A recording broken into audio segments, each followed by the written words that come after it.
Thanks for tuning in to this episode of I Have Something to Say, where subject matter experts are unafraid and unapologetic about sharing their perspectives regarding issues that impact our lives.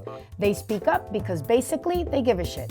So if you're tired of canned answers and want to finally hear real people cut through the BS and talk about real issues, this is the podcast for you. I'm your host, Samí from Urbanders, and behind our mixer is our producer, Chris Majoka from UdoU. Hey! Happy anniversary to us. It's 12 years. Urbanders is 12 years old this year, and we're so excited. So we're dedicating this episode of I Have Something to Say to talk about the most epic business moments that we've had together and alone, and so I'm so excited. Hi, Xaulanda.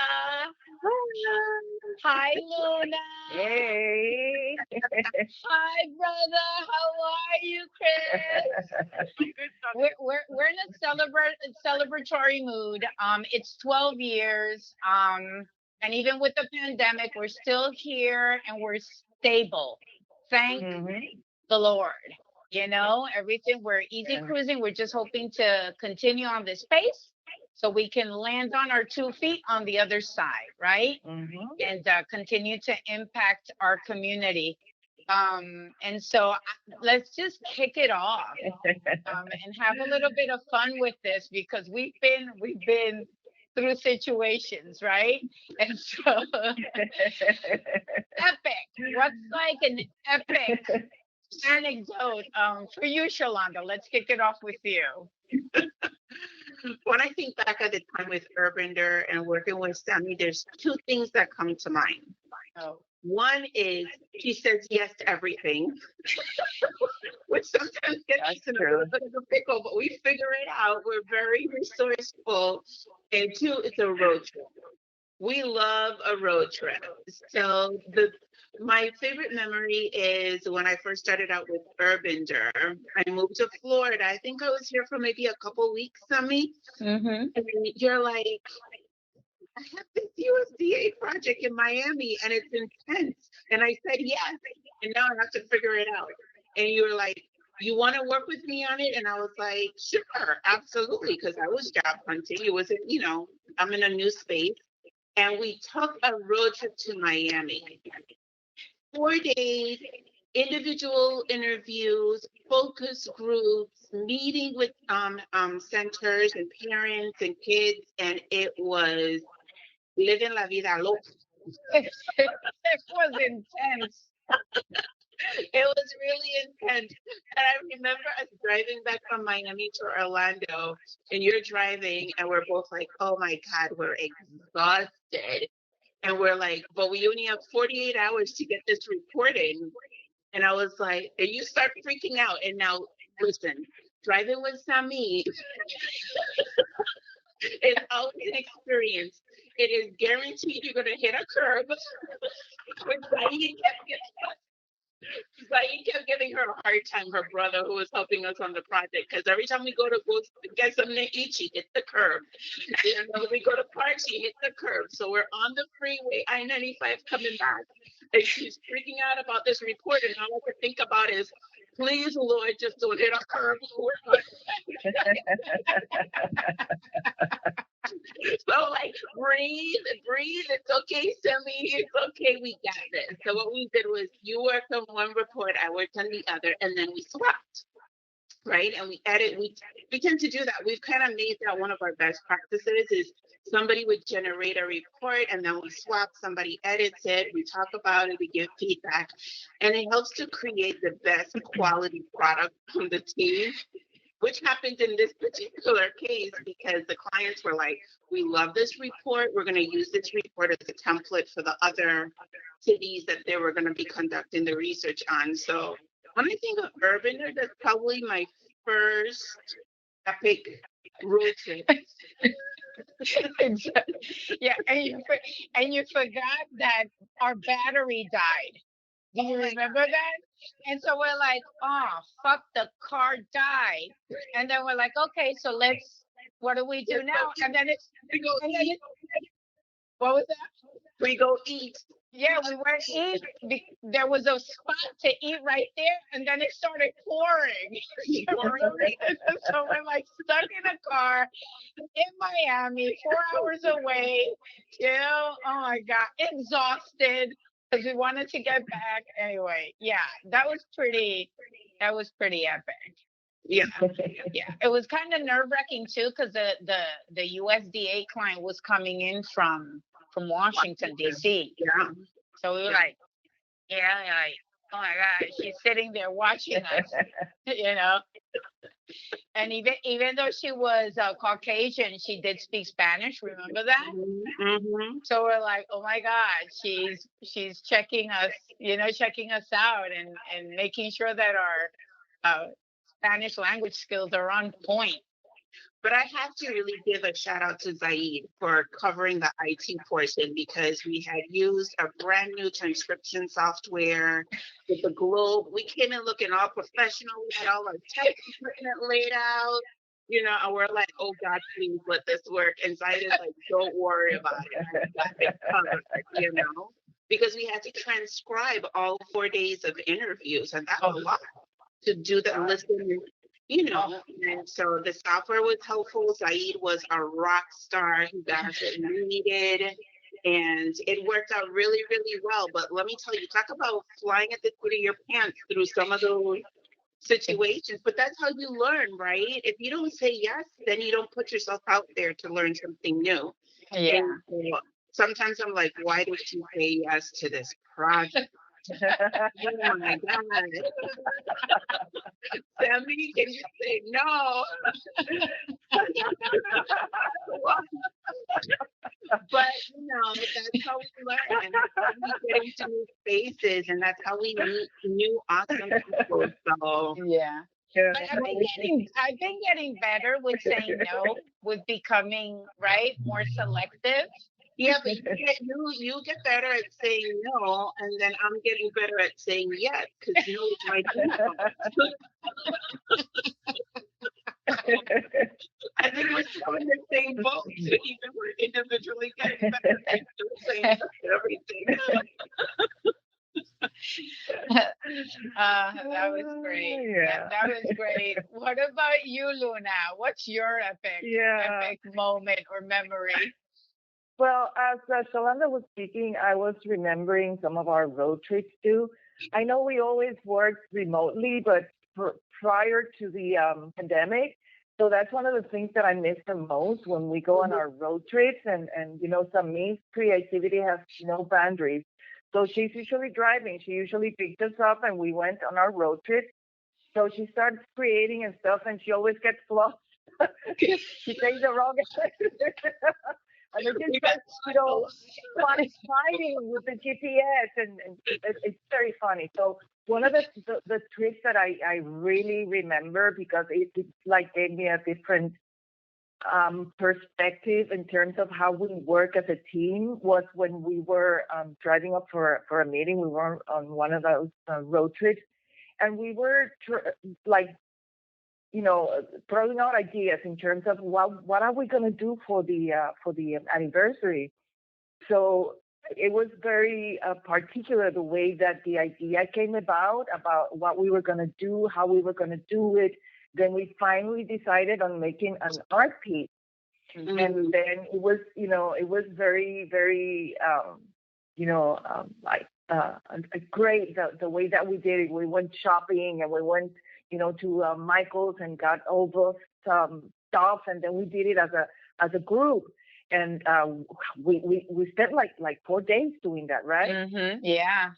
Gluing and drawing it, and it was a team effort. It was, and it's very different how we really worked as a family rather than kind of working. So that's one of the things that I remember the most. And then, of course, the challenges that we had setting it up at the event and everything, that we almost didn't set it up, and it's like but everything at the end always works out.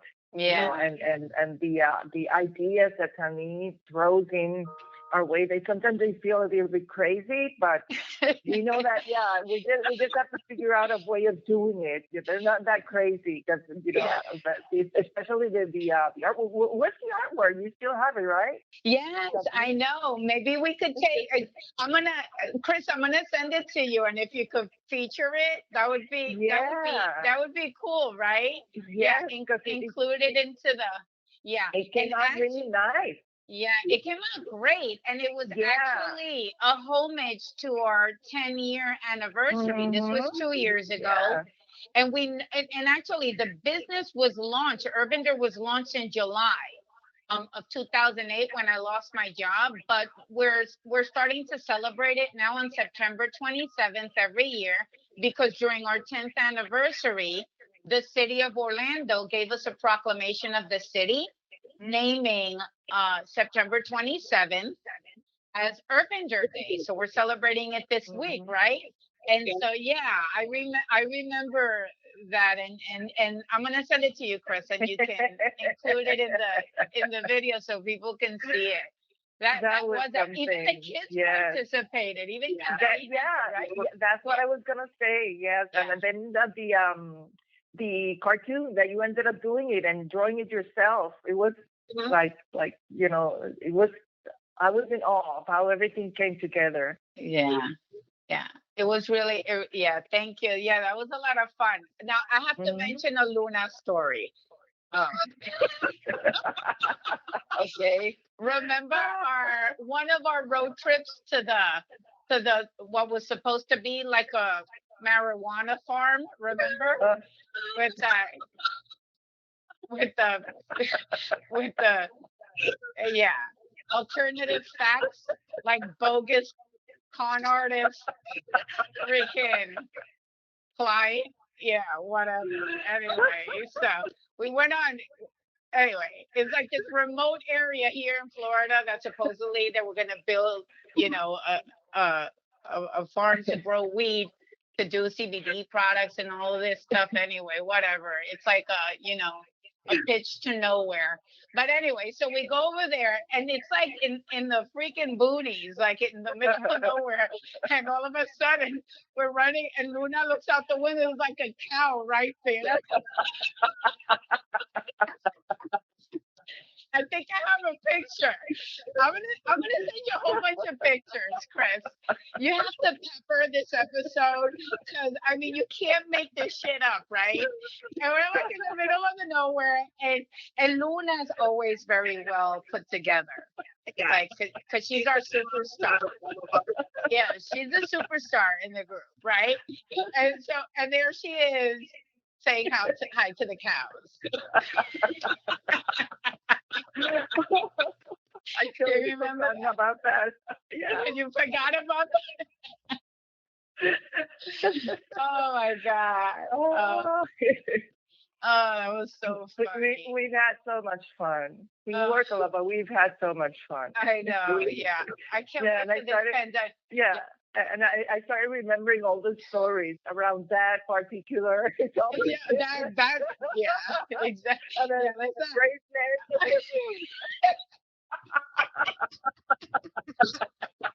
okay, we can't share that. A little too much.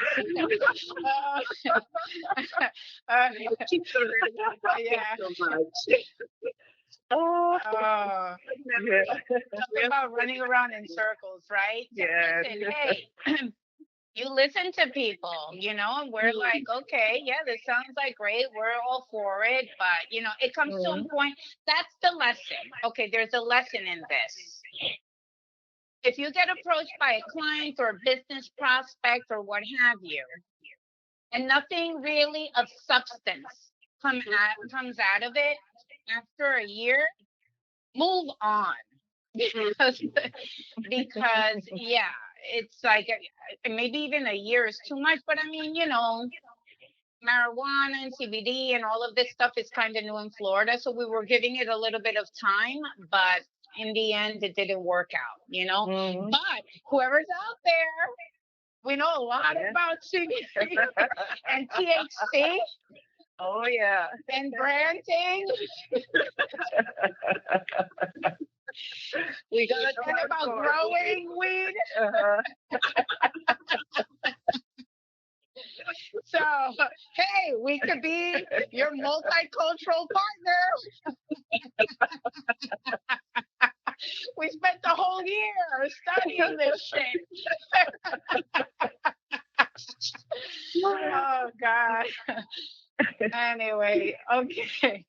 Chris, remember to speak up, Aubrey. Yeah.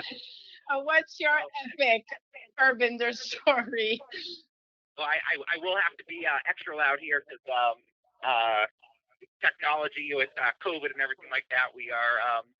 I used to use my wife's phone, and now she's back at work, so using this. But so I always sound extra excited on this episode. But I would say my kind of favorite moment is just recognizing that you guys really do back up what you say and how your reputation precedes you. So I was telling you before the podcast for me that one of the things I remember most was I was filming your Tierra de Bienvenidas workshop that SOS by Urbander does for newcomers to continental U.S. And somebody from AARP was there, and Samí obviously knew about my documentary. That's why I was there filming, Hurricane Maria and the American Dream. And somebody from AARP was there, and Samí told her about the documentary. And so this person, Ingrid, who's now become a great friend of ours, or already was of Samí's, but she came up and said, hi, nice to meet you. My name's Ingrid. I'm with AARP, and I'm the sponsor your documentary screening. And I was like, oh, how did you hear about it? And so she told me that Samí mentioned, and then she's like, yeah, so when is it going to be ready? And Samí turns to me and she goes, yeah, Chris, when's it going to be ready? And that's when I realized I was like, okay, well, Samí just got an opportunity, and now I have to. Get cranking, Chris. Cranking. And I have to say that was a good fire lit under me, because at the time I was sort of like, just trying to figure out where the storyline was going and really figure it out. I was still kind of shooting a little bit. And it was that moment that I was like, all right, now I need a deadline and everything has to be wrapped by here. And just started working from there. But that was the first of many situations where, just either like Samí would call me or we'd be at an event and somebody would be like, oh, we're going to be doing this project with you. And it's like, well, that's awesome. I didn't I didn't know. It's working out. And Thanks for letting me know. Yeah, the Urbander ladies are always behind it, creating their mischief. But it always turns out for the better. So yeah, no, it's just been an awesome experience working with the guys. And really, that was the moment that I was like, okay,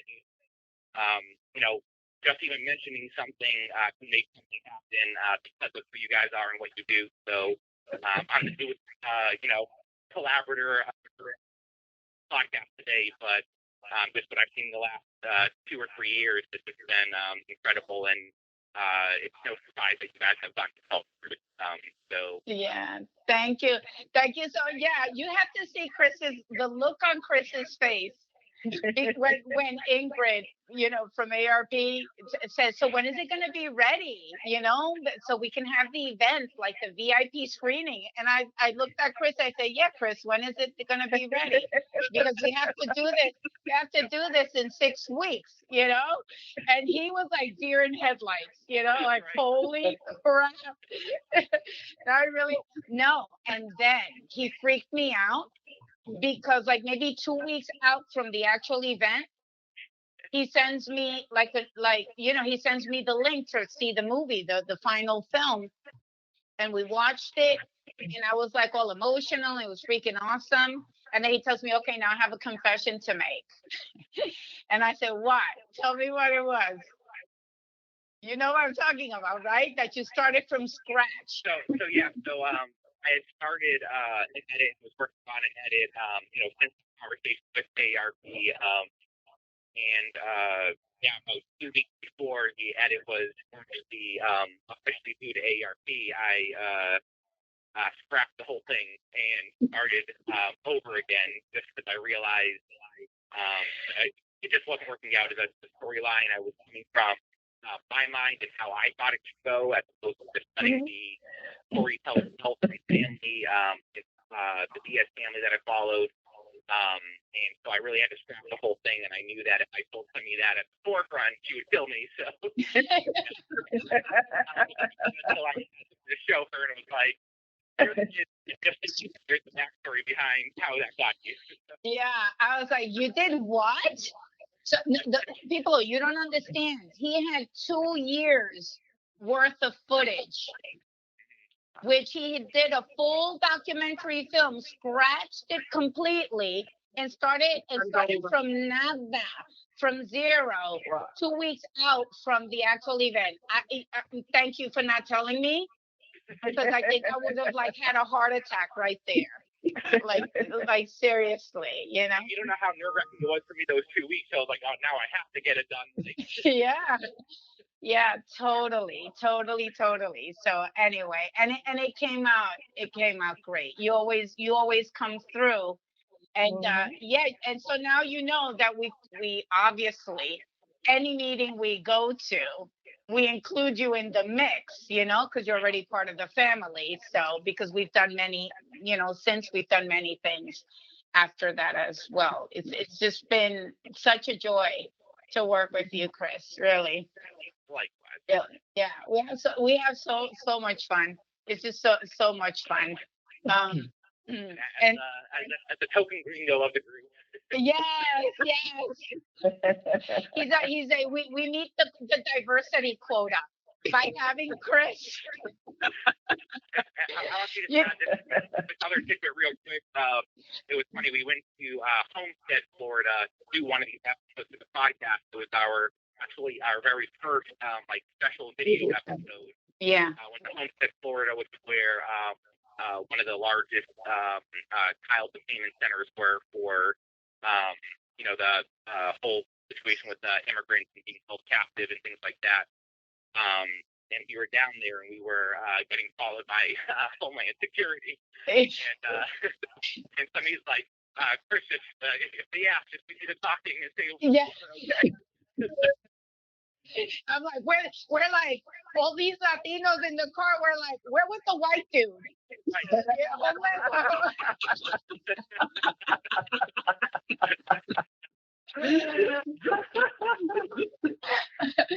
Oh my God.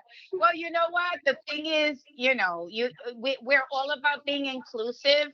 And I know, for example, when I walk into a room and I'm there because the space requires to check boxes, right? Mm-hmm. And so with me, they get 2, female and then Latina, right? Mm-hmm. In terms of diversity, here we just love you because who you are, but if anyone's checking boxes, right, we have a white male.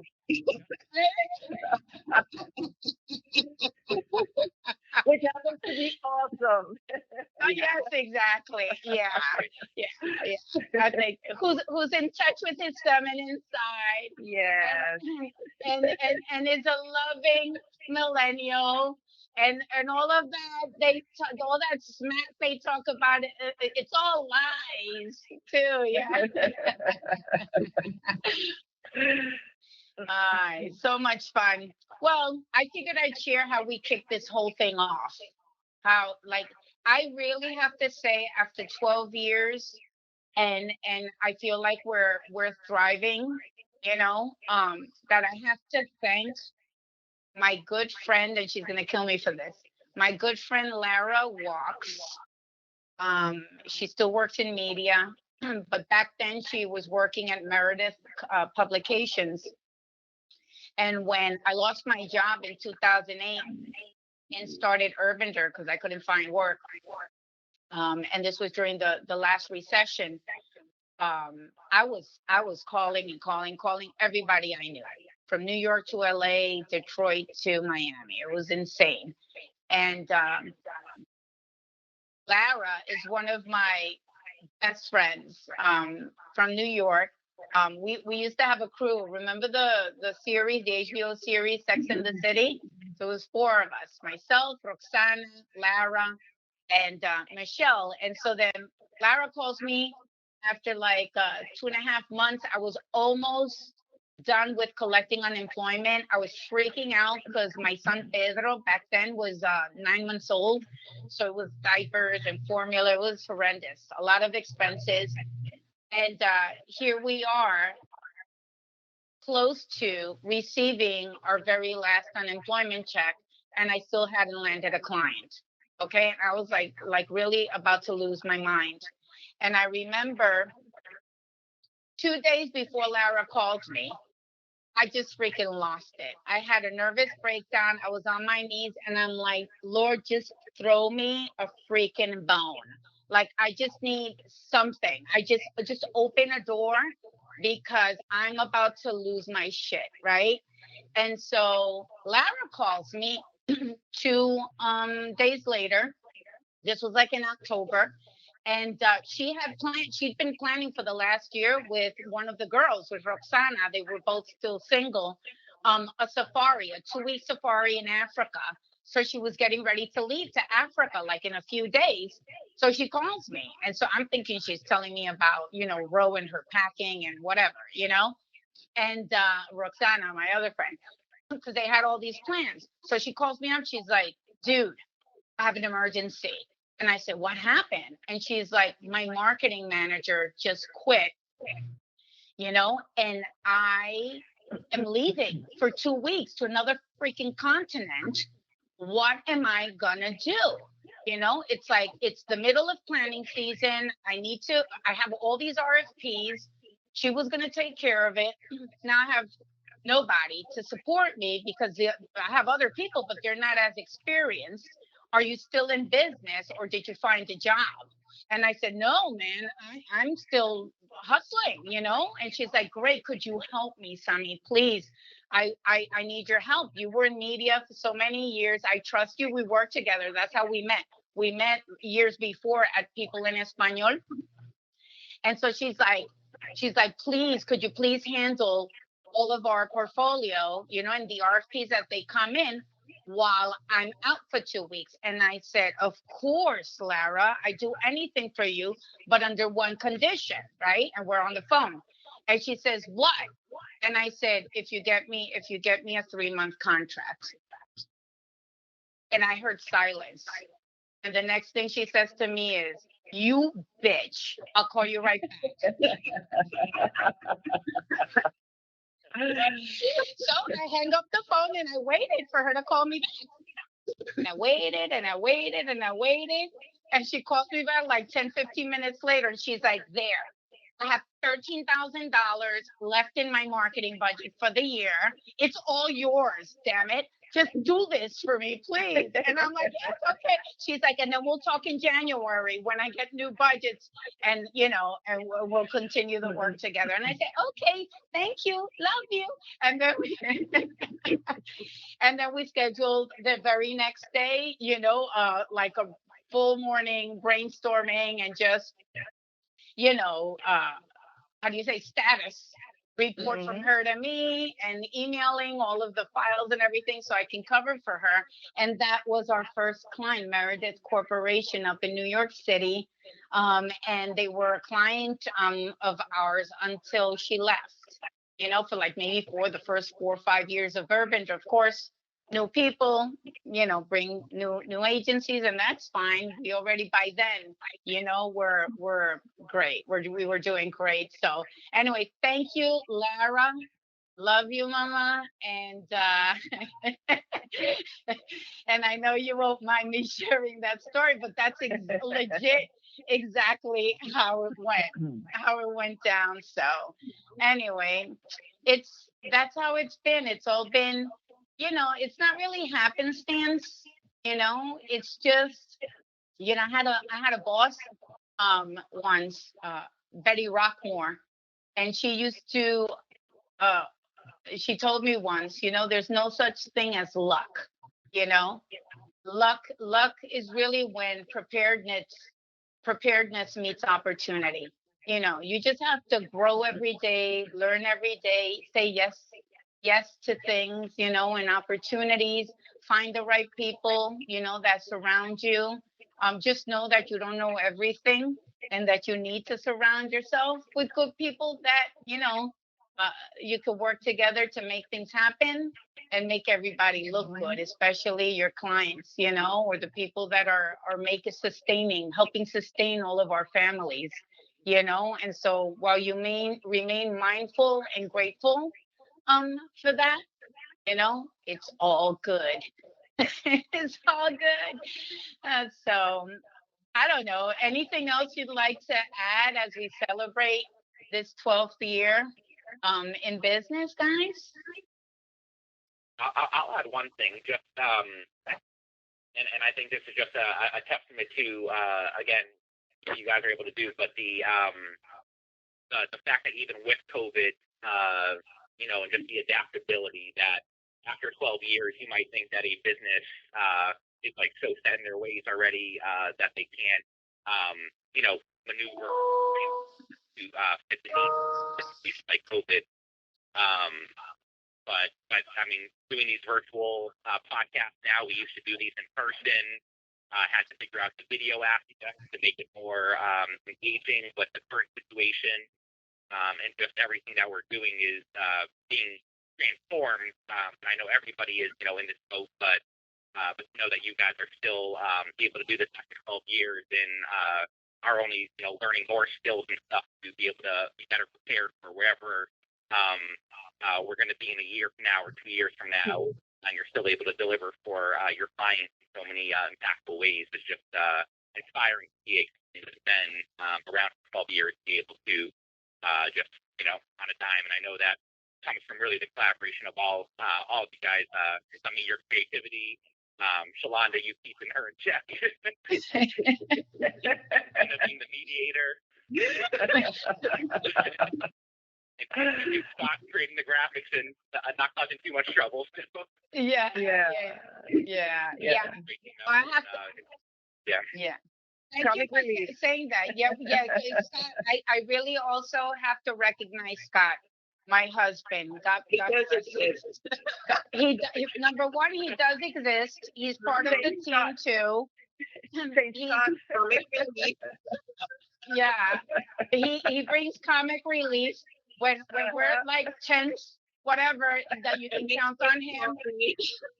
And he makes good coffee too. Yeah. The best coffee.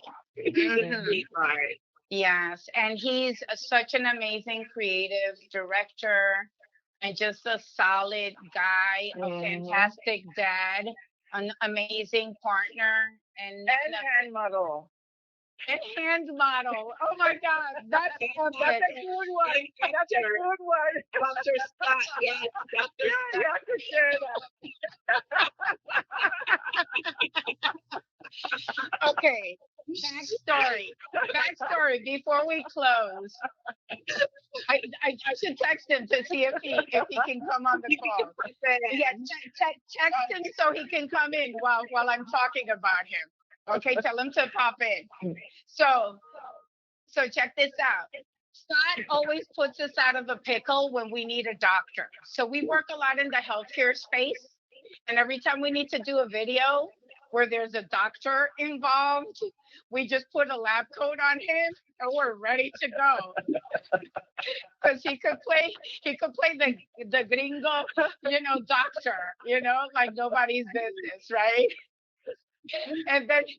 And then recently we had a client out in Los Angeles that wanted to do like these recipes. You know those recipes where you see people's hands? Well, I'll send you a picture too, Chris. We're gonna cover all of this. Where you see people's hands, okay, in the putting the ingredients on the table, right? But you don't see the person, just the hands. So I'm like, we're in a pandemic. I haven't been to the beauty salon in like freaking 7 months. Okay, so I couldn't do it because my nails are all jacked up. So I'm like, okay, Scott, our model, right? So I'm like, you're gonna have to do. Here he is, Scott. You need to come in here. I'm telling them about. So then I'm like, Scott, you need to do the hand modeling and do the. This is Scott. So we're like, Scott, we need you to be the hand model to be able to put the ingredients because I can't do it. My hands are jacked up.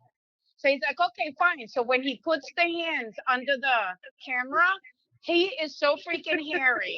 You got to see this. He is so freaking, he's like a freaking, like Chewy. Like Chewy. He even knows how to do like Chewy. Well, no, I can't. So I'm like, dude, you need to go shave that shit off because we can't have like hairy hands with like food. So then he went and he shaved his hands, his knuckles, his hands off. It turned into my meat mitts. They were meat mitts. Look, I keep disappearing. That's hilarious. Anyway, you see that? Look. You see? Anyway, so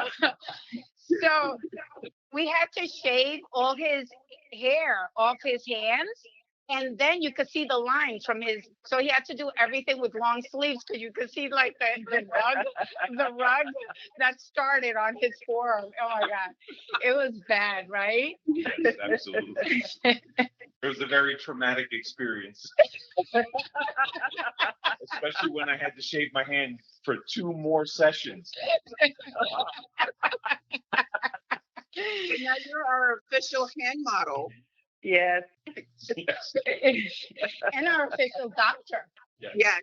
An official doctor. Yeah. He says he always watched the telenovelas and was impressed, like the soap operas, and impressed, with the doctors. So now he's played that part, right, Scotty? My lifelong dream wasn't to be a doctor, but to play one on TV.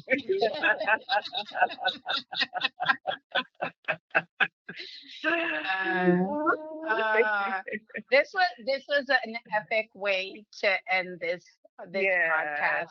Listen, I love you guys. I love you too, honey. Thank you for everything. Yeah, definitely. And I hope everyone out there enjoyed our 12th anniversary celebration episode, and hopefully, I don't know, maybe there's some takeaways from this, but we had a good time. I needed this. Thank you for the laugh. Yes. Okay. I love you. Bye.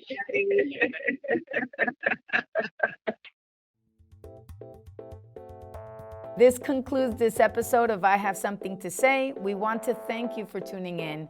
Don't forget to tell your friends about us. We're on Spotify and iTunes as well. There's more to come next week. And remember, if you have something to say, it's time to speak up.